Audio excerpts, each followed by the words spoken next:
सोलापूर शहरात सध्या अवैध गॅस रिफिलिंगचा धंदा जोरात सुरू असल्याचे चित्र समोर येत आहे। घरगुती वापरासाठी असलेले गॅस सिलेंडर खुलेआम व्यावसायिक वापरासाठी वळवले जात असून काही ठिकाणी नियम धाब्यावर बसवून बेकायदेशीर रिफिलिंग केली जात आहे। विशेष म्हणजे या अवैध धंद्यामुळे नागरिकांच्या जीवाशी खेळ केला जात आहे।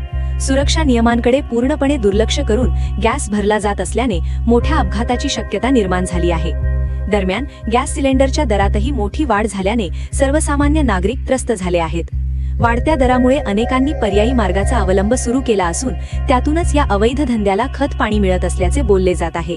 स्थानिक प्रशासन आणि अन्न व नागरी पुरवठा विभागाने याकडे गांभीर्याने लक्ष देऊन कारवाई करणे गरजेचे आहे, अशी मागणी नागरिकांकडून होत आहे। जर वेळीच या अवैध धंद्यावर आळा घातला नाही तर भविष्यात मोठ्या दुर्घटना घडण्याची शक्यता नाकारता येत नाही।